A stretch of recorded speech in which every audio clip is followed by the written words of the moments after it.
What's up, guys? It's Tom, and I'm back with week 3. This week it's against Steve, aka Magnitude.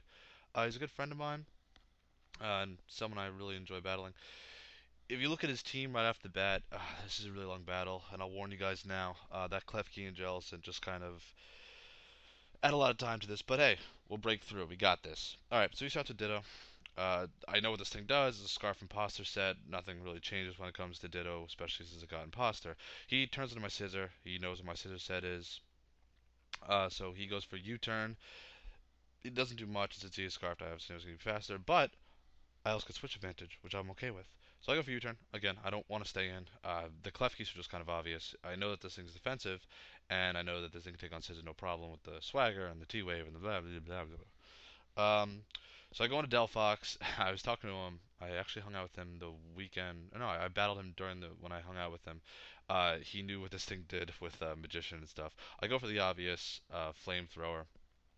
Does nothing to the gels, and obviously it's special defensive. So, but then I go for the Solar Beam. Now, if we were talking about this, he didn't know what Magician did off the bat. So I had to explain it to him, and he's like, "Oh, so it takes your item." I'm like, "Yeah, without contact." So I took off his leftovers. He looked at me because we were battling in person when we did this. He looked at me. He goes, "You son of a bitch." But I go for Solar Beam. I know I'm not gonna get a second one off because it means I have charge. Not like it's Charizard in the sun or anything. I wasn't afraid of what he was gonna do. Going for Trick Room and whatnot. This was his bonehead play of the game. I don't know what he was expecting. Because maybe I thought I was going to go for a Psy Shock and he would, not take that much damage and outspeed, but I'm like, no, because nothing on his team wanted to take a T-Bolt. So, there you go. He lost his Ditto for no reason. That was his first mistake. In this battle, that was crucial because I think with that Starmie he could have did some work if his Trick Roomers had died. So, he goes into Malamar. This thing really, Yorgoth, you haven't eaten any worlds yet, man. It's so disappointing. I go on my Spiritomb. This thing is defensive. I have a few Spiritombs, and obviously it's the first time you're actually seeing me use Spiritomb. I go for Willis. Obviously, he activates his Lum. He goes for Psycho Cut. I think he said that he forgot that Spiritomb was dark for a second. That's understandable, but I mean, he would have got off some good damage with Night Slash before the burn, but it's okay. I go for the B. Finally ends up getting burned. I go for the Confuse Ray. This thing runs Shadow Sneak, Will-O-Wisp, Confuse Ray, and Rest. It has Rest on there because this is before I had leftovers. I have like 4 or 5 pair of leftovers now between like pick up and I had a friend of mine clone some. So I go, I'm doing Shadow Sneak and I'm confused just to kind of, whittle him down to the point where I just, get rid of him, get him out of the way, and to where I could, reasonably rest up at some point. So I have rest on this. It's a Rest of Chesto set. I run Rest of Chesto because I mean, obviously leftovers would be better, but I didn't think about it. I looked at this thing. I'm like, oh yeah, rest. I'll throw Chesto better on it. I had 1 pair of leftovers back then, but he's low. I figured I'd go for rest, get my HP back up, because even if he was hoping for the crit the entire time with the Night Slashes, but I wasn't really scared. So I go for the rest, get all the way back up, and I kind of hope he dies. Or I knew I wouldn't take damage because I would go for Shadow Sneak, and then he would die. I wouldn't take damage. So he goes in Ampharos. I know this thing's named Goku. I know what this thing does. It's the T-Bolt, Dragon Pulse, maybe Cotton Guard on it too. Yeah. But I go into Florges, which is a direct counter, direct wall to his Ampharos. He goes for T-Bolt. That does a reasonable amount. But I also have the Moonblast. So since Ampharos is now a Dragon type, this is going to do a lot. But I also get the special attack drop. Yeah, I get the special attack drop. He was like, fuck, fuck, fuck. Like, he was sitting there. He's like, God damn it, Tom. Because if he didn't get that, that probably would have killed right there. And I wouldn't have got the wish back. Um, Now, he was hoping that, I don't think he counted the Trick Room turns right there, but he was like, "Oh, I can still outspeed you next turn." I'm like, "No, you can't," because then the dimensions turn back to normal, and I outsped him because Ampharos is pissed slow, right next to Abomasnow, but that's slower. So anyway, I take him out with the Moonblast, and I was happy because Floor just went from being down to like 70 HP all the way back up to 147, and here comes the Klefki.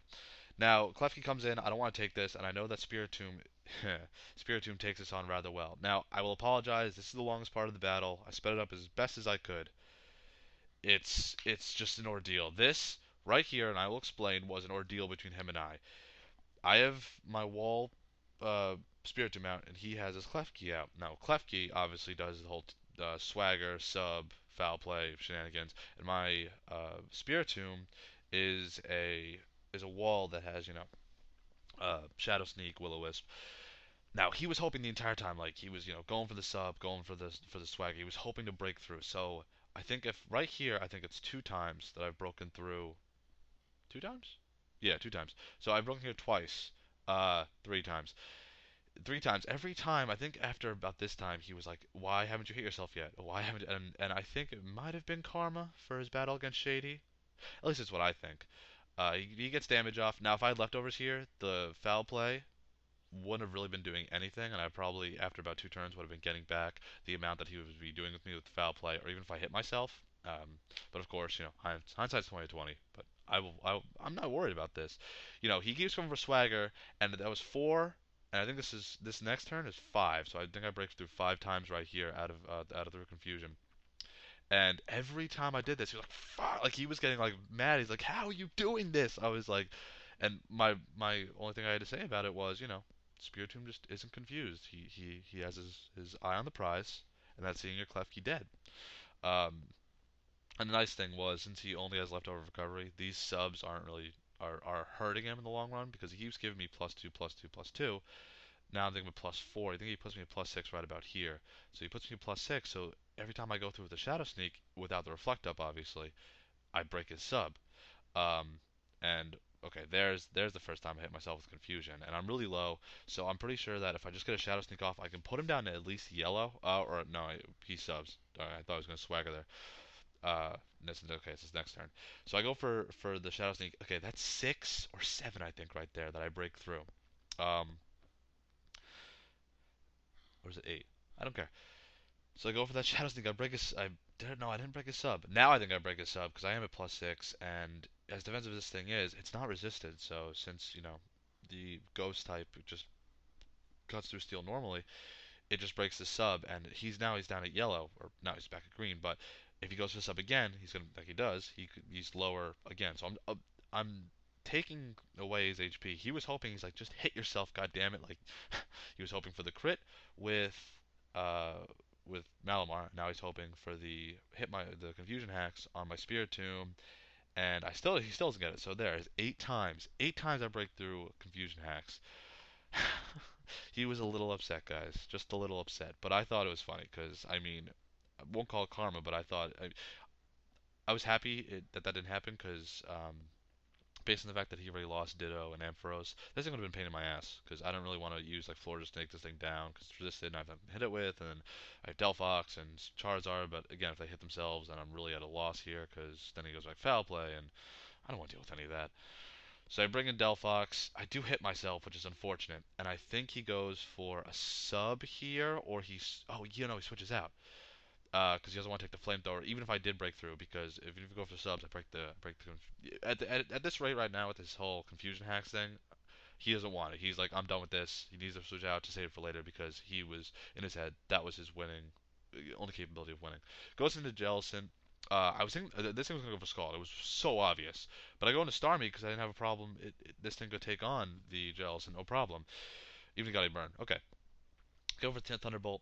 It takes the Jellicent. I really thought it would take it down, and I was, a little strange about that. I believe Trick Room was up, so that's why I think he outsped, or that was the same turn. So I take him out with T-Bolt. That Dazzling Gleam did a lot. I didn't really expect the Dazzling Gleam. I more expected Shadow Ball, but either worked. This, I thought, how am I faster than Greninja? It didn't come through my head because Greninja's base 122. I think Starmie's base 115. So that means that he had to be modest. Oh, he has no speed IVs. That's right. Or it's his Trick Room.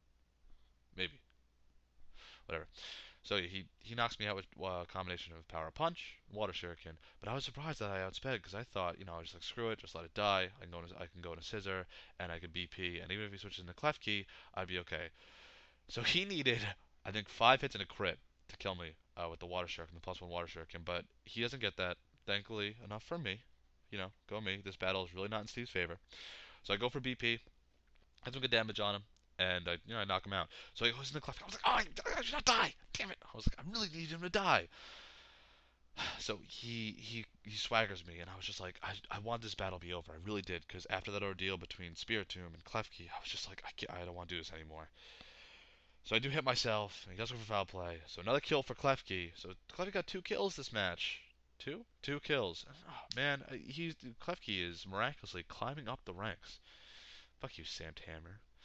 I go into Charizard. This was a technicality on my part. I was supposed to Mega Evolve. The rules I explained in my last video against Alex. You're supposed to Mega Evolve when you come in if you have a Mega Evolution. If you didn't, like, say you didn't draft, I didn't draft Charizard, so Charizard X. I didn't Mega Evolve. It's a technicality on my part, and I did apologize, but it didn't really make a difference because I only dropped Charizard, and I want this fucking battle to be over. So I won.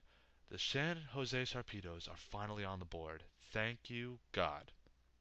Okay, but for next week, I'm going to apologize again because I'm facing Kyle, and he has a huge, annoying defensive core. But I'll talk to you guys then. Peace.